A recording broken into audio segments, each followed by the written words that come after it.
Olá pessoal, tudo bem com vocês?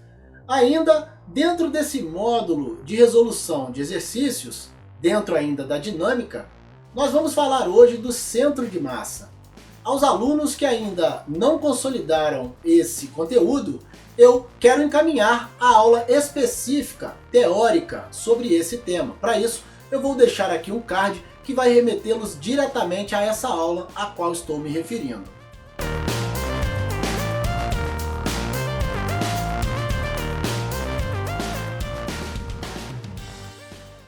Vamos ao nosso primeiro exercício de aplicação.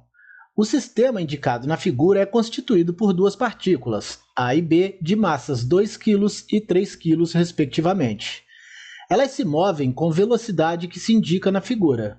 Determine a velocidade do centro de massa. Bom, pessoal, aqui nós temos uma situação de duas partículas se movendo unidimensionalmente, ou seja, sobre uma mesma reta. A gente vai encontrar a velocidade do centro de massa fazendo a velocidade do centro de massa igual a massa de A vezes a velocidade de A, mais a massa de B vezes a velocidade de B, e isso dividido pela massa de A mais a massa de B. Aqui, ó, eu tenho a quantidade de movimento de A, e aqui eu tenho a quantidade de movimento de B, a massa vezes a velocidade. Então, a velocidade do centro de massa será igual à massa de A, que é 2 kg, vezes a sua velocidade, que é 3, mais a massa de B, que é 3 kg, vezes a sua velocidade, que é 2. E isso dividido por 2 mais 3, a massa de A mais a massa de B. A velocidade do centro de massa, então, será 6 mais 6 dividido por 5, ou seja, 12 dividido por 5, 2,4 metros por segundo. Essa é a velocidade do centro de massa dessas partículas. Detalhe, como a velocidade do centro de massa é positiva, significa que ela está no mesmo sentido da trajetória, né? Então aqui nós temos o centro de massa se movendo com velocidade no mesmo sentido da trajetória orientada do eixo X. Exatamente como fizemos a velocidade do centro de massa, aqui como eu disse, né, a quantidade de movimento de A e a quantidade de movimento de B, a massa vezes a velocidade, dividido pela soma das massas das partículas. Nós teremos 2 vezes 3 e 3 vezes 2, a massa de A vezes a velocidade de A, mais a massa de B vezes a velocidade de B, dividido por 5, a massa de A é 2 e a massa de B é 3, portanto, dividido por 5. Aqui nós teremos 12 sobre 5, que dá 2,4 metros por segundo. Aqui, o centro de massa se movendo na direção orientada do eixo X, conforme eu disse.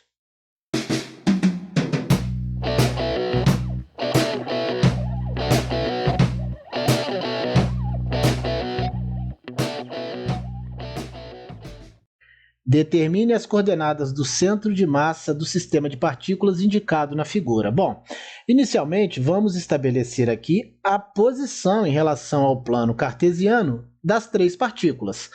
A partícula 1 tem abscissa 0 e ordenada 0.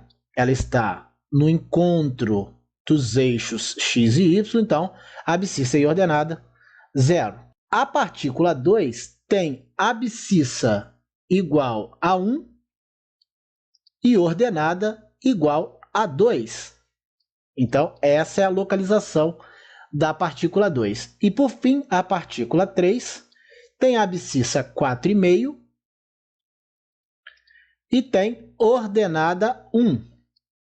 Então, está aqui a posição da partícula 3. E nós sabemos que a abscissa do centro de massa a gente encontra fazendo a massa da partícula 1 vezes a sua abscissa, mais a massa da partícula 2 vezes a sua abscissa, mais a massa da partícula 3 vezes a sua abscissa, tudo isso dividido pela massa 1 mais a massa 2 mais a massa 3. Substituindo os valores, nós teremos a massa 1, que é 2 kg, vezes a abscissa 1, que é 0, mais a massa 2, que é 3 kg, vezes a abscissa 2, que é 1, mais a massa 3, que é 5 kg, vezes a abscissa 3, que é 4,5. Tudo isso dividido por 2 mais 3 mais 5, porque é a soma das massas. Então, a abscissa do centro de massa será 2 vezes 0 dá 0, 3 vezes 1 dá 3,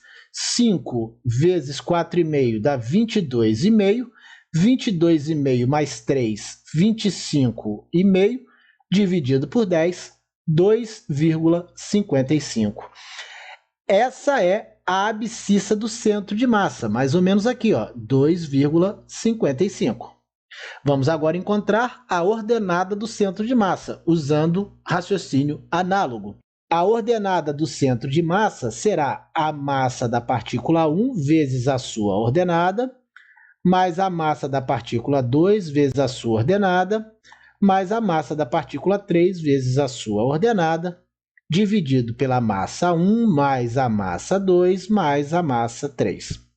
Então, a ordenada do centro de massa será 2 vezes a ordenada da partícula 1, que é 0, mais 3 vezes a ordenada da partícula 2, que é 2, mais 5 vezes a ordenada da partícula 3, que é 1. E isso dividido por 10, né? Porque aqui somando as massas vai dar a mesma soma aqui em cima. Então, dividido por 10. Aqui nós teremos a ordenada do centro de massa, aqui nós teremos 0, aqui nós temos 6, aqui nós temos 5, e, portanto, 6 mais 5, 11, 11 dividido por 10, 1,1. Então, aqui ó, estará a ordenada do centro de massa. Então, aqui nós temos a abscissa, 2,55, que ligada à ordenada, 1,1, nos dá a localização do centro de massa. Como eu disse, aqui nós temos as coordenadas de cada uma das partículas, 0 e 0, a partícula 1, 1 e 2, a partícula 2, 4,5 e 1, a partícula 3. Usando a equação para calcular a abscissa do centro de massa, a gente vai chegar a um valor de 2,55, e de forma análoga, usando a equação para o cálculo da ordenada do centro de massa, a gente vai chegar a um valor de 1,1. Aqui nós temos a abscissa, 2,55, e a ordenada, 1,1, que nos dá a localização do centro de massa.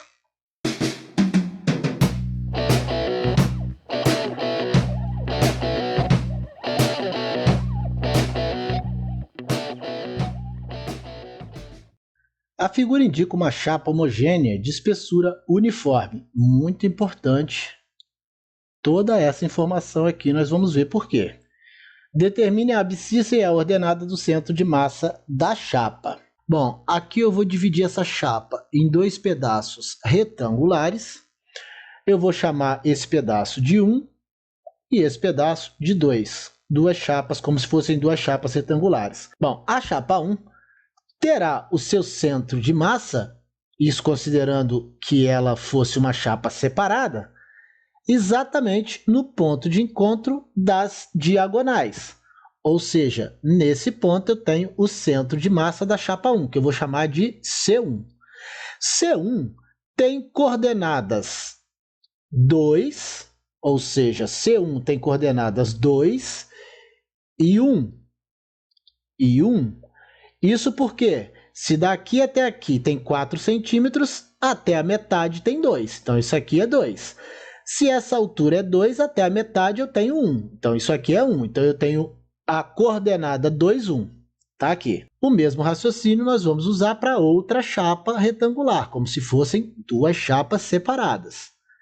Então, aqui também, o centro de massa dessa chapa vai estar no ponto de encontro das diagonais. Então, aqui ó, eu tenho as coordenadas de C2 igual a 5 e 3. Por quê? Porque daqui até aqui tem 4. Se daqui até aqui tem mais 2, porque tudo tem 6, até a metade tem mais 1. Então, 4 mais 1, 5. E como a altura é 6, esse ponto está na metade da altura. Então, esse valor aqui é 3. Por isso, as coordenadas estão aí. Mas observe que para encontrarmos a abscissa do centro de massa, a gente teria que fazer a massa da chapa 1 vezes a abscissa do centro de massa da chapa 1, mais a massa da chapa 2 vezes a abscissa do centro de massa da chapa 2. Isso dividido pela massa de 1 mais a massa de 2. Mas nós não temos a massa dessa chapa. Mas a gente pode usar a área ao invés de usar a massa. Isso porque a área será proporcional à massa das chapas. Porque, como as chapas são homogêneas e de espessura uniforme, quanto maior a área, proporcionalmente maior será a massa. Então, vamos calcular as áreas dessas duas chapas. Eu tenho a área da chapa 1 igual à base dela, que é 4, vezes a sua altura, que é 2, e, portanto, 8 centímetros quadrados. Já a chapa 2 tem base igual a 2 e altura igual a 6, e, portanto, 12 centímetros quadrados. Posso agora usar a equação da abscissa do centro de massa trocando a massa pela área, porque elas são proporcionais.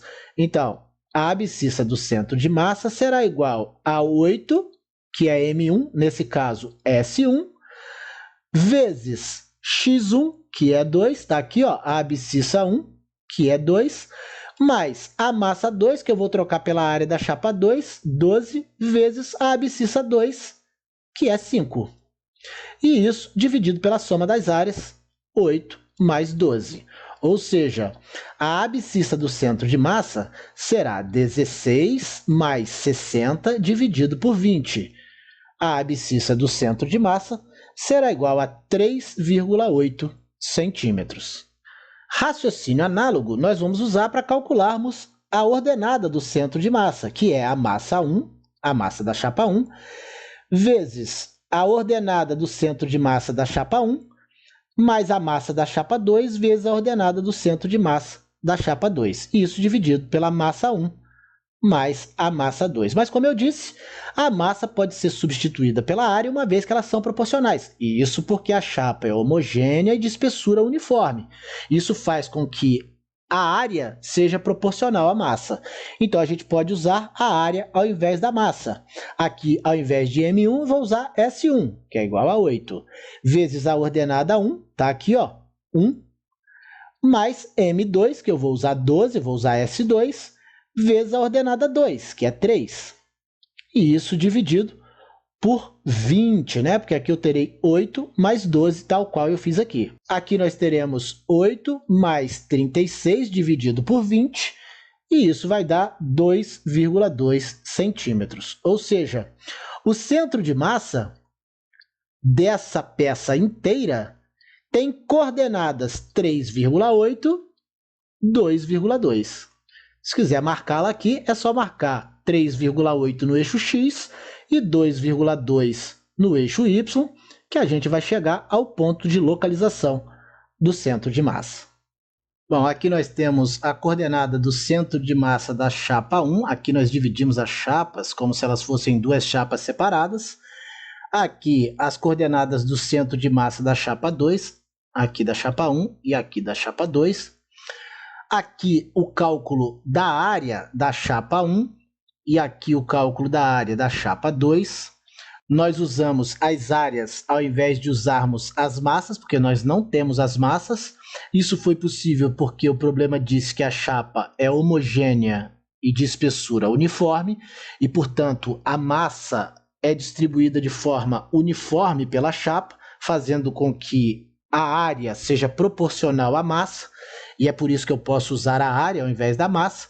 Então, ao invés de M1 e M2, eu usei S1 e S2, tanto para encontrar a abscissa do centro de massa, quanto para encontrar a ordenada do centro de massa. E aí, fazendo os cálculos, aqui eu tenho a área 1 vezes a abscissa 1, tá aqui que é 2.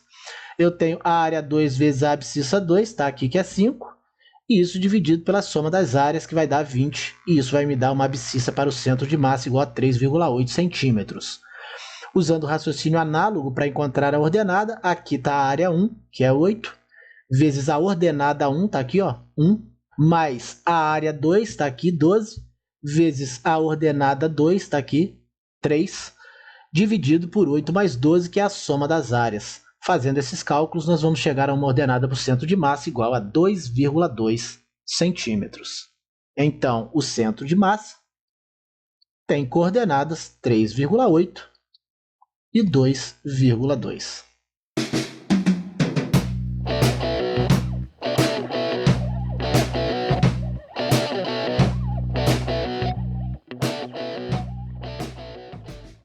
Duas partículas A e B de massas 3 kg e 4 kg, respectivamente, possuem velocidades de mesmo módulo 1 metro por segundo e direções perpendiculares. As direções estão aqui representadas. Determine o módulo da velocidade do centro de massa. Bom, aqui eu tenho a velocidade igual a 1 metro por segundo, e aqui também, né? 1 metro por segundo, direções perpendiculares, como mostra aqui a figura. Bom, eu vou traçar dois eixos orientados aqui, o eixo Y e o eixo X, orientados, para a gente seguir essa orientação aqui. Aqui o eixo Y, aqui o eixo X. Bom, a bola A se movimenta no sentido do eixo Y e não no sentido do eixo X. Já a bola B se movimenta no sentido do eixo X e não no sentido do eixo Y. As velocidades da bola A e da bola B são iguais a 1 metro por segundo. O problema me disse. Mas o sistema se movimenta no sentido do eixo X com uma velocidade Vx e se movimenta no sentido de Y com uma velocidade Vy. São essas as velocidades que eu preciso encontrar. Pois bem, a velocidade do sistema na direção x será igual à massa de B vezes a velocidade de B dividido pela massa do sistema, que é a massa de A mais a massa de B. Por que eu não coloquei aqui a massa de A e a velocidade de A? Porque na direção x, só B se movimenta. Então, todo o movimento do sistema na direção x é o movimento da bola B, mas eu preciso dividir pela massa total do sistema, que é a soma das duas esferas. Pois bem, então aqui ó, a velocidade de x vai ser a massa de B, que é 4, vezes a velocidade de B, que é 1, dividido por 4 mais 3, que é a massa de A mais a massa de B. Ou seja, nós teremos 4/7 metros por segundo como a velocidade do sistema na direção x. Na direção y, só a bola A se movimenta. Então, o movimento do sistema na direção y é o movimento da bola A. Então, a massa de A vezes a velocidade de A, dividido pela massa do sistema, que é a soma das massas das duas bolas. Aqui nós teremos, então, a velocidade do sistema na direção y igual à massa de A, que é 3, vezes 1, que é a velocidade de A, dividido por 4 mais 3 de novo, ou seja, 3/7 metros por segundo. Bom, aqui eu acabo de encontrar a velocidade do sistema na direção x, a velocidade do sistema na direção x, e aqui eu acabo de encontrar a velocidade do sistema na direção y, a velocidade do sistema na direção y. Bom, eu posso usar aqui a regra do paralelogramo para encontrar a velocidade do centro de massa. A velocidade do centro de massa é esse vetor, o vetor velocidade do centro de massa, que é a hipotenusa desse triângulo retângulo. Então, a velocidade do centro de massa ao quadrado é igual à velocidade do sistema na direção x ao quadrado, mais a velocidade do sistema na direção y ao quadrado. Ou seja, a velocidade do centro de massa ao quadrado será igual a 4/7 ao quadrado mais 3/7 ao quadrado. A velocidade do centro de massa ao quadrado será 16 sobre 49 mais 9 sobre 49. A velocidade do centro de massa ao quadrado será igual a 25 sobre 49. Então, a velocidade do centro de massa será igual a 5/7, a raiz quadrada de 25 e a raiz quadrada de 49, e isso é aproximadamente 0,71 metros por segundo. Essa é a velocidade com a qual o centro de massa se desloca. Bom, então vamos adotar o eixo x e o eixo y como referência e vamos calcular a velocidade do centro de massa nas direções x e y. Bom, a velocidade de A é 1 metro por segundo e a de B também, 1 metro por segundo. As velocidades Vx e Vy são as velocidades do sistema, ou seja, do conjunto das duas partículas AB, nas direções x e y. Na direção x, só a bola B se movimenta. A bola A não tem movimento na direção x, então eu vou encontrar a velocidade de x fazendo a quantidade de movimento da bola B na direção x dividido pela soma das massas, porque como eu tenho um sistema formado por duas partículas, eu tenho que dividir pela soma das massas a massa total do sistema. Então, nós teremos a massa de B vezes a velocidade de B, 4 vezes 1, dividido por 7, 4/7 metros por segundo. Usando o mesmo raciocínio para encontrar a velocidade na direção y, só que agora a bola A é que está se movimentando na direção y, a bola B não tem movimento na direção y. Então, aqui eu uso a quantidade de movimento da bola A massa da bola A vezes a sua velocidade. Mas devo dividir isso pela soma das massas das partículas, porque a massa total do sistema é a massa da bola A mais a massa da bola B. Então, ficaremos com 3 vezes 1 sobre 7, 3/7 metros por segundo. Bom, na direção y, encontramos a velocidade y do sistema. Na direção x, encontramos a velocidade x do sistema. Para encontrarmos o vetor velocidade do centro de massa, basta usarmos esse triângulo retângulo. E aí eu tenho o quadrado da hipotenusa igual à soma dos quadrados dos catetos, que são as velocidades Vx e Vy. É isso que está aqui. Fazendo os cálculos, nós vamos chegar a uma velocidade do centro de massa de aproximadamente 0,71 metros por segundo. Observe que o centro de massa se desloca exatamente sobre o vetor velocidade do centro de massa.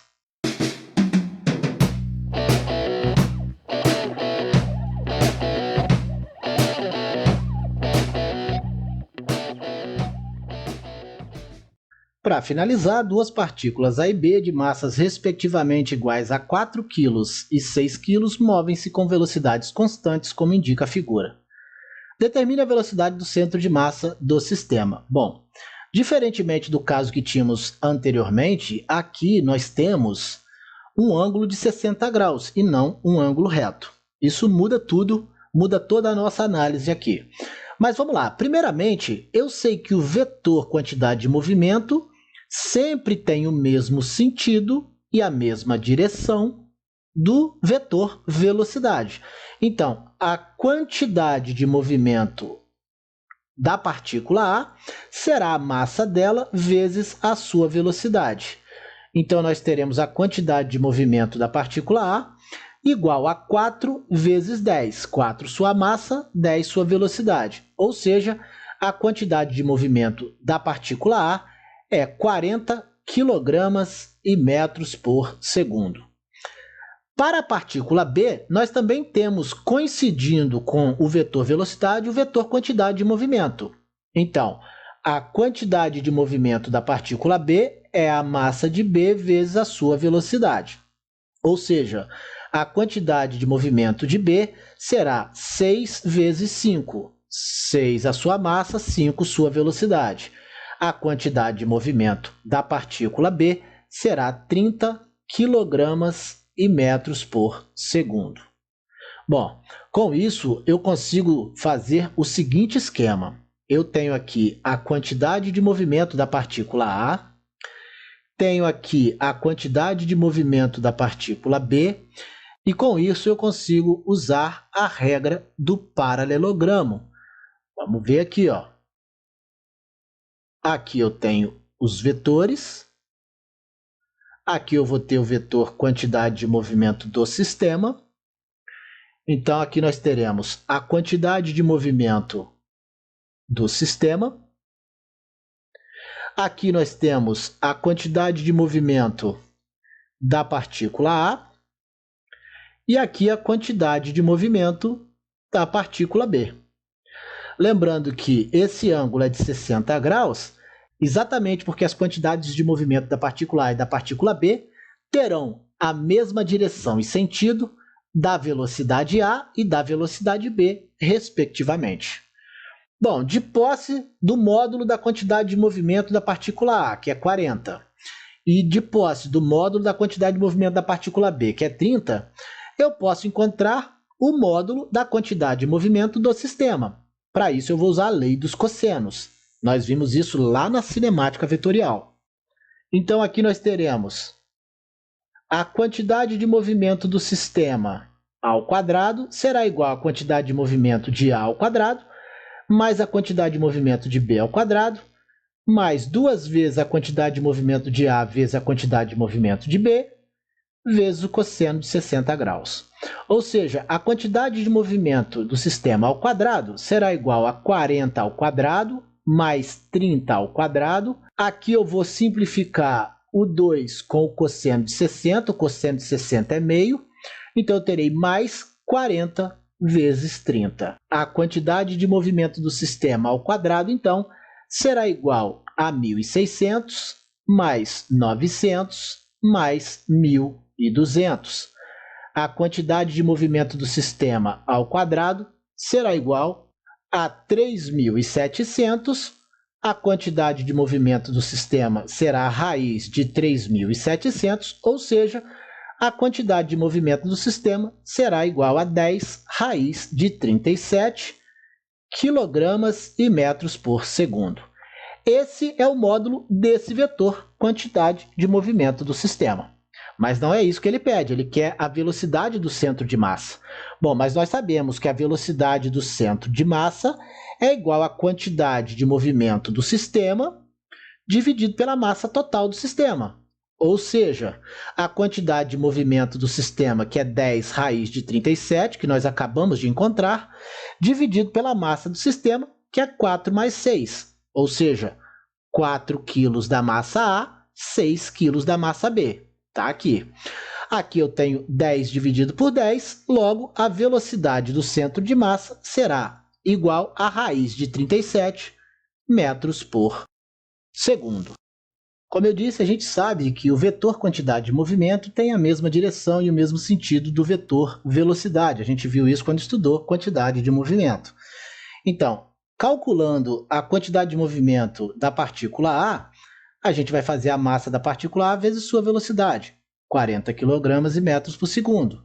Calculando a quantidade de movimento de B, a gente vai fazer a massa da partícula B vezes sua velocidade, 6 vezes 5, 30 kg e metros por segundo. A partir daí, eu tenho o valor do módulo dos dois vetores. Aqui 40 kg e metros por segundo e aqui 30 kg e metros por segundo. E de posse disso, eu posso usar a lei dos cossenos para encontrar a quantidade de movimento do sistema. E foi isso que eu fiz aqui. A quantidade de movimento do sistema ao quadrado é igual à quantidade de movimento de A ao quadrado, mais a quantidade de movimento de B ao quadrado, mais 2 vezes a quantidade de movimento de A vezes a quantidade de movimento de B, vezes o cosseno de 60. Aqui eu posso simplificar o 2, porque o cosseno de 60 é meio, então eu fico com 1.600, que é 40 ao quadrado, mais 900, que é 30 ao quadrado, mais 1.200, que é 30 vezes 40, ou 40 vezes 30. Somando, eu terei 3.700, a quantidade de movimento do sistema é a raiz de 3.700, ou seja, 10 raiz de 37 kg e metros por segundo. É a quantidade de movimento do sistema. Aqui, o módulo desse vetor, quantidade de movimento do sistema, 10 raiz de 37. Bom, de posse disso, eu consigo encontrar a velocidade do centro de massa. Basta eu fazer a quantidade de movimento total do sistema dividido pela massa total do sistema. A quantidade de movimento total do sistema é 10 raiz de 37. E a massa total do sistema é a soma das massas das duas partículas, que vai dar 10, né? Então aqui eu tenho 10 dividido por 10, me sobra raiz de 37 metros por segundo. Essa é a velocidade do centro de massa. No nosso próximo encontro, dentro desse módulo de resolução de exercícios, nós falaremos da gravitação. Eu aguardo vocês, um grande abraço a todos e até a próxima.